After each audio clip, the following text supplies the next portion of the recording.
The first thing Officer Rene Castillo asked me was whether the gray flannel jacket draped over the porch swing belonged to me.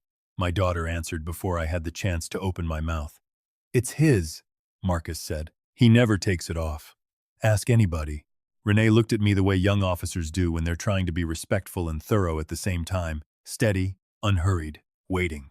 The body camera on her chest blinked a small red light. "Mr.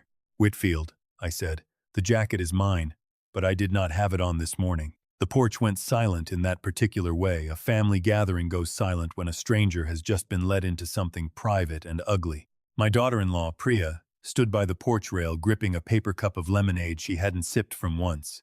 My granddaughter, Ellie, sat on the porch steps below us, knees pulled to her chest, eyes fixed somewhere past everyone's shoulders. Marcus stood near the screen door holding a small manila envelope between two fingers like it might leave a mark on his skin. $650 was written on the front in Ellie's round, careful handwriting. Below the number, Robotics Club Nationals trip.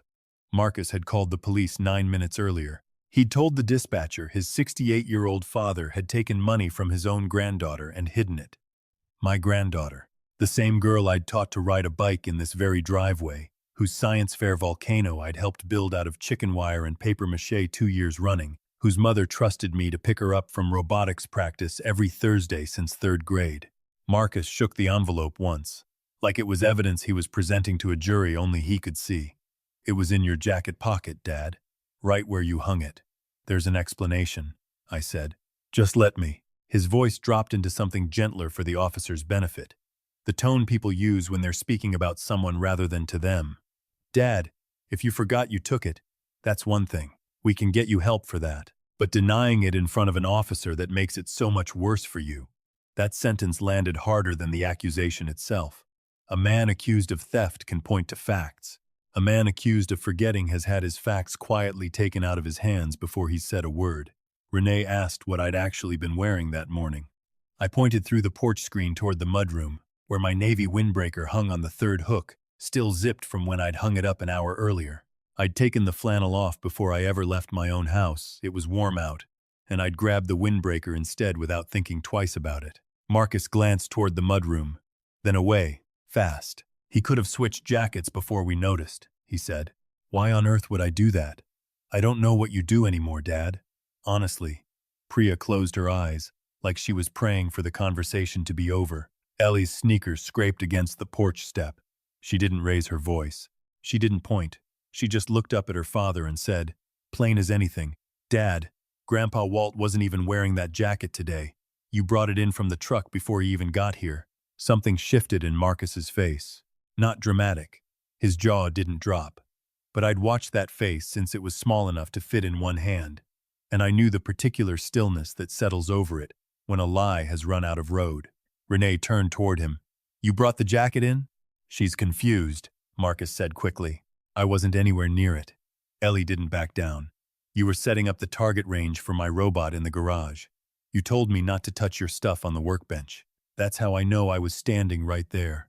Priya set her cup down on the rail, careful, like she needed both hands free for whatever came next.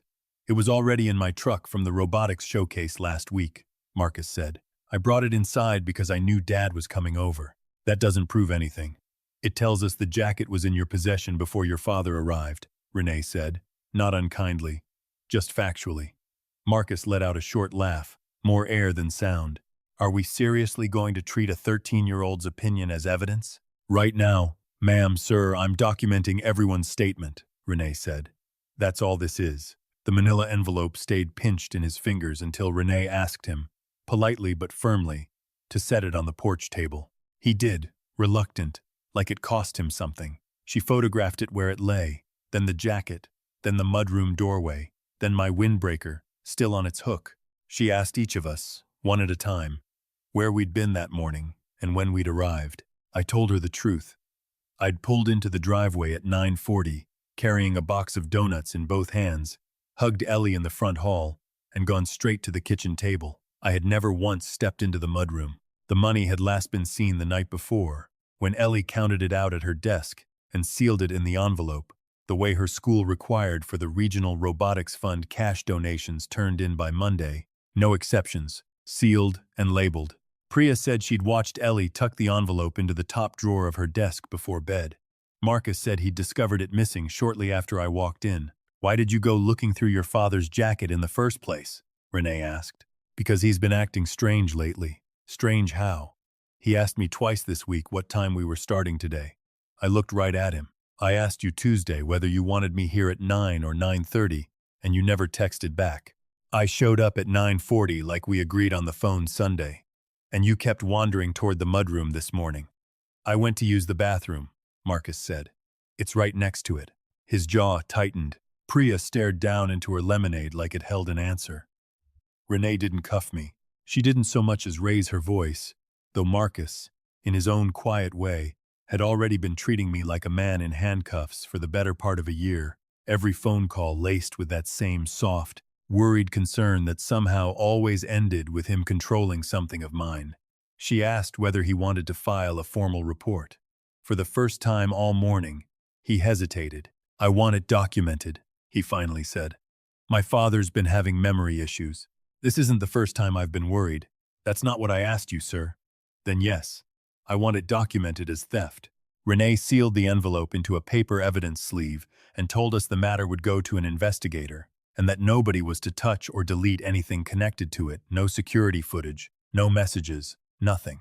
Then she crouched down to Ellie's level and asked if she wanted to speak with her privately for a minute.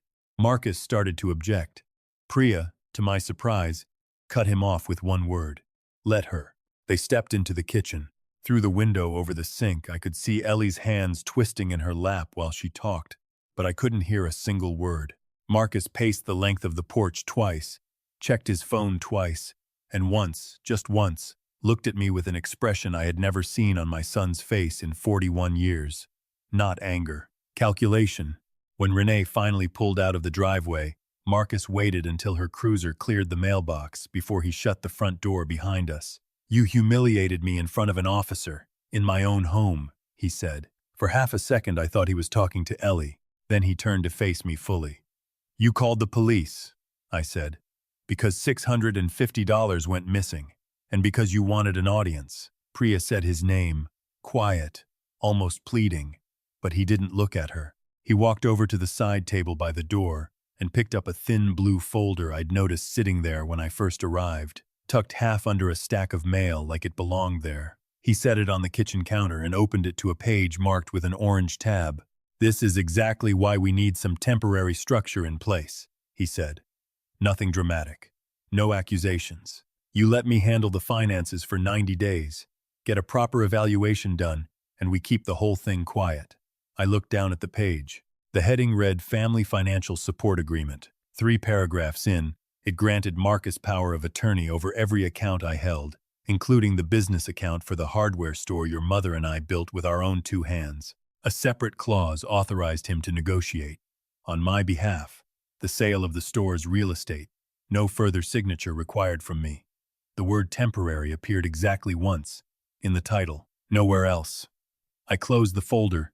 You had this drawn up before the money ever went missing. My lawyer put it together because I'm worried about you, Dad. Your lawyer knew you were going to accuse me of stealing from Ellie. Those are 2 separate things. No, I said. They're the same thing. I just don't understand why yet. I picked my keys up off the counter. Ellie was standing near the kitchen doorway, eyes wet but her chin lifted, exactly the way her grandmother used to hold her chin when she was scared and refused to let it show. Grandpa Walt, she said, I believe you. Marcus stepped between us before I could answer. That's enough, he said. I wanted to argue.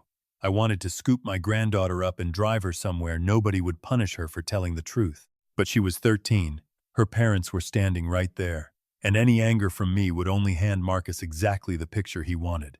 An unstable old man raising his voice in front of a departing squad car's taillights. So instead I looked past him at her and said, You did exactly the right thing, sweetheart. Then I picked up my windbreaker from the mudroom hook and drove home. I'd been living alone for a little over 2 years by then. My wife, Dorothy, passed on a Tuesday morning in November, her hand in mine, the porch light still on from the night before because neither of us had thought to turn it off. People tell you grief gets lighter with time. That was never quite my experience. It got more familiar. Those aren't the same thing. Our house sat at the end of a gravel road outside Millbrook, Pennsylvania, on a low hill above a creek that ran loud in spring and quiet the rest of the year. Dorothy had planted a row of red maples along the fence line when Marcus was still in grade school. By the time I got home that afternoon, the leaves had already started turning deep orange scattered across the grass, like something still smoldering. I set my keys in the wooden bowl by the door, hung the windbreaker on its peg. Then I stood in my own kitchen and looked at the empty chair across the table. "He planned this," I said out loud, to no one. Talking to an empty chair isn't a sign of losing your mind. Sometimes it's the only honest conversation left available to you. Dorothy and I had opened Whitfield Hardware 44 years earlier out of a leased storefront with a leaking roof and inventory we'd financed on a handshake loan from her uncle. I knew tools and lumber. She knew customers who came in for a box of nails, stayed 20 minutes to tell her about a hip replacement or a grandbaby on the way. Contractors paid their tabs on time because she remembered their kids' names. By our 25th year, we had 2 locations, 60-some employees, and a piece of land under the original store that developers called about at least twice a year. Marcus grew up sweeping those aisles and riding in the truck with me on delivery days. He went to Penn State for business, came home with sharp ideas, and worked his way up the way I insisted he do, under 3 different managers before he ever touched the books. For a long time, he earned every step of it. I was proud of that boy in a way that had nothing to do with blood and everything to do with watching someone build something with their own hands. After Dorothy died, I stepped back further than I probably should have. I kept 54% of the ownership and stayed on as chairman, but I let Marcus run daily operations. He modernized the second location, added an online order system, opened a small contractor supply, annexed 2 towns over. I told anyone who'd listen how proud I was of him. Then the numbers started drifting. At first, it was explainable. Freight costs climbed. A slow spring hurt foot traffic. The new annex needed more inventory up front than we'd planned for. Marcus always had a reason, and every reason sounded reasonable on its own. 3 weeks before all this, I sat down with the quarterly statements, something I still did every quarter, whether Marcus liked it or not, and found payments to a consulting firm called Ridgeline Strategic Partners. First payment, $31,000. The next, $58,000. Over 14 months, Whitfield Hardware had paid Ridgeline just over $610,000. I'd never heard the name before in my life. The invoices described market positioning and operational strategy. No hours listed, no names, no deliverables anyone could point to. I asked our bookkeeper, Sam Okafor, for the underlying contract. Sam said Marcus had it. Marcus told me Sam had it. That's when the cold feeling started in business. When 2 people each point at the other for a document, it usually means the document either doesn't exist or says something neither one of them wants you to see. I asked Marcus to hold off on a deal he'd been quietly pushing, selling our original storefront property to a developer named Colfax Retail Group for $4.9 million, with the company leasing the land back for 15 years. The immediate cash, under his plan, would pay off the annex debt and fund a 3rd location. The sale needed approval from owners holding 2/3 of the shares. Marcus held 29%. A handful of relatives held 17%. I held 54%. Without my signature, nothing could move. At least, that's what I believed, before I read what was sitting in that blue folder. My phone rang at home a little after 4 that afternoon. Grandpa Walt. Ellie's voice was barely above a whisper. "You okay, sweetheart?" I asked. "Dad has my phone. I'm calling from Mom's old tablet. It only works on the Wi-Fi." I closed my eyes. "I don't want you sneaking around, Ellie. I don't want you getting in trouble over this. I have to tell you something. Are you safe right now?" "Yeah." They're arguing in the kitchen. "All right. Tell me." She'd been working for weeks on a robotics project, a little wheeled camera rig she'd built for a school assignment on motion tracking, set up on a shelf in the garage because that's where she tested her robots on the concrete floor. It took a photo every 20 seconds from 6 in the morning straight through noon, uploading automatically to a shared photo album, one I'd been added to months earlier, back when she first showed me how the whole rig worked, proud as anything. "What did it catch, sweetheart?" "Dad, with your jacket." My hand tightened on the phone. "Did you actually see it?" "Just some of it. He came in from the garage with your jacket over his arm. He stood right in front of my camera and put something in the pocket. Then he hung it on the hook." A floorboard creaked somewhere on her end of the line. "Ellie, listen to me carefully. Don't confront him. Don't touch the tablet. Don't try to move it. If your parents ask you something directly, tell the truth, but don't go looking for trouble." "Is that video saved anywhere besides the tablet?" "It goes straight to the shared album." "You're still in it, remember? I never took you off." I did remember. Months of photos of a little robot rolling across a garage floor, and me commenting a laughing emoji on half of them. "Thank you for telling me," I said. "Now put the tablet back exactly where you found it. Are you going to show the police?" "I'm going to make sure the truth doesn't disappear." "That's all you need to think about right now. Dad said you might get arrested. Your father said a lot of things today because he's scared of something. I don't know what yet, but I'm going to find out." Before she hung up, she whispered one more thing. "Grandpa Walt, I really did see him carry it in. I know you believe me." I opened my laptop and found the shared album. The time-stamped photos were all there, same as she'd said. At 8:12, the garage was empty except for her little robot rig and a stripe of morning light across the floor. At 8:14, Marcus walked in from the driveway side door, my gray flannel jacket draped over his forearm. At 8:15, his back was mostly turned to the camera. The next several frames showed his right hand disappearing into the jacket's inside pocket. A corner of manila paper appeared between his fingers. By 8:17, the envelope was tucked away, and he was smoothing the jacket flat with both palms before hanging it on the hook. In the last frame before he walked off, his face turned, just for a second, almost directly toward the camera. He clearly hadn't noticed it was there. I downloaded the entire album onto 2 separate drives. Didn't crop a single image. Didn't rename a single file. 30 years of running a business had taught me that evidence only holds up when nobody can claim you improved it. Then I called Renata Alvarez.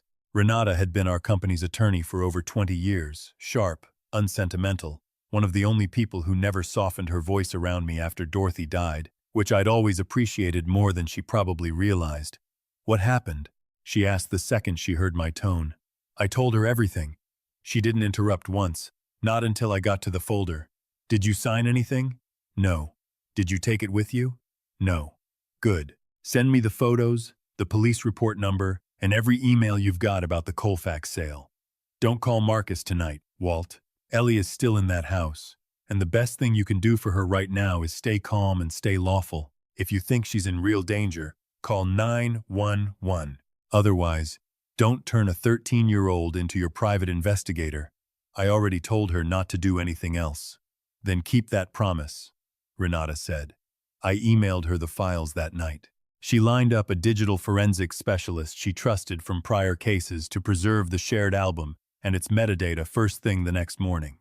"Walt," she said, before we hung up, "why would Marcus risk a criminal accusation over $650?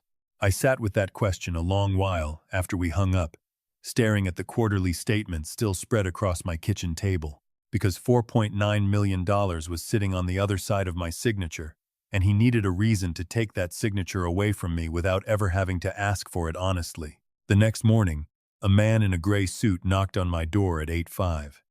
He asked if I was Walter Thomas Whitfield. When I said yes, he handed me a thick envelope and asked me to sign for it. Inside was an emergency petition filed in Millbrook County Orphans Court. My son was asking a judge to declare me incompetent. The petition ran 38 pages. It described a man I barely recognized, a grieving widower who had withdrawn from friends, repeated himself, misplaced important documents, resisted reasonable business decisions, and accused loyal employees of hiding records from him. Worst of all, it said, he had taken $650 from his own granddaughter and hidden it in his jacket. My son wrote that he feared I might harm myself, my family, or the business if a court didn't grant him immediate control over my finances. Attached was a proposed order naming Marcus as my emergency guardian, with full authority to vote my shares while the case was pending. The hearing was set for Thursday morning. The Colfax shareholder vote was scheduled for the following Monday. I called Renata before I'd finished reading the last page. She was at my kitchen table within the hour. She read through it twice while I made coffee. Neither of us touched. Halfway through, she pulled off her glasses and tapped one finger against a notarized affidavit near the back. "Look at this date," she said. Marcus had sworn, before a notary, that every statement in the petition was true at 3:40 on Friday afternoon. The alleged theft happened the following Sunday morning. He'd signed the sworn statement 2 full days before he supposedly discovered the money was missing. He'll say the notary made an error on the date, I said, or that he added the theft details later. Would that help him? It would just trade one problem for 2 worse ones, Renata said. She photographed every page and called the court clerk to request the electronic filing history. Then she reached the final attachment, a letter from my physician, Dr. A. Reyes, stating I'd shown increasing forgetfulness and impaired judgment over the past year, and recommending a full cognitive evaluation, along with temporary financial oversight. I read it twice. Dr. Reyes had been my doctor for over a decade. At my checkup that spring, I'd mentioned that sleep had been rough since Dorothy passed, that I sometimes walked into the pantry and forgot what I'd come for. He'd run a short memory screening. I remembered every word on the list, drew the clock face correctly, even laughed when he asked me to name the animal in the picture. He'd told me plainly that everything was normal for a man my age. I want to call him, I said. Not without me on the line, Renata said. His nurse put us on hold for a few minutes. When Dr. Reyes finally picked up, he sounded tired, more than surprised. Walt, he said, I'm sorry this is happening to you. Did you write the letter attached to my son's court filing?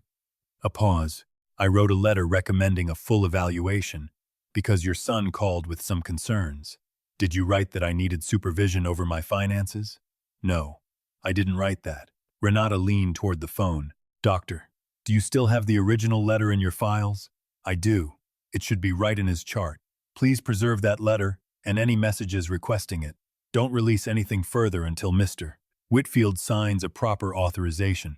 I can tell you this much right now, Dr. Reyes said. The wording in whatever you're reading isn't mine. Something colder than anger settled into my chest. Marcus hadn't just lied about my memory. He'd borrowed a doctor's voice to make the lie sound like medicine. By noon, Renata had arranged an independent evaluation with a neuropsychologist over in Harrisburg, scheduled for Wednesday. She filed a formal objection to the emergency petition, attached the time-stamped garage photos, and asked the court to preserve the original electronic files behind everything Marcus had submitted. Then she drafted 3 letters. The first went to Marcus and his attorney, demanding they preserve the jacket, the garage camera footage, phones, emails, and every document tied to the accusation and the guardianship filing. The second went to the small board of family shareholders, notifying them my authority hadn't been transferred to anyone, and that I opposed any sale of the original store property. The third went to Millbrook Federal, where the company banked, since I remained a personal guarantor on the annex loan, giving me a legitimate right to request current lending records. Marcus told me the credit line was down to $340,000, I said. Then let's find out whether he told the bank the same number, Renata said. At around 2 that afternoon, I tried logging into the company's accounting portal. My password had been changed. The recovery email went to an address I didn't recognize. I called Sam, our bookkeeper. No answer. 10 minutes later, a text came through. I'm sorry, Walt. Marcus told the staff not to discuss company business with you while the competency case is pending. I showed it to Renata. He's moving fast, she said, because he knows Thursday might be his only shot, or because something else needs to close before Monday. By that evening, the story had already slipped past the family. One of our store managers called to ask if I was doing all right, health-wise. A supplier left a message hoping the misunderstanding with my granddaughter would work itself out. At 7:40, my sister down in Ohio called in tears because Marcus had told her I was confused and needed treatment. He'd called relatives, board members, senior staff, all before the sheriff's office had even finished serving me. He never once said outright that I'd stolen anything. He didn't need to. He just said there'd been an incident involving Ellie's fundraiser, and that the family was trying to protect my dignity. There are lies made of false words, and there are lies made of true words arranged dishonestly. The second kind travels farther, because decent people repeat it without ever feeling like they're lying. I shut my phone off at 9 and sat out on the porch under a blanket. For the first time since Dorothy's funeral, I found myself wishing she hadn't left me to handle something like this alone.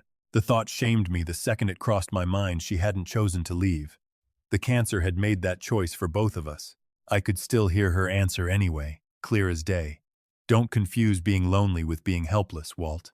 She'd said that once, years back, when a contractor tried to strong-arm her right after my own father passed. Dorothy always believed grief didn't erase a person's judgment, it just made dishonest people more willing to test it. The next morning, Officer Castillo called. An investigator named Diane Marsh had been assigned to the case. I told her my attorney had already preserved images from Ellie's robotics camera and would send them over directly. Renee was quiet a beat.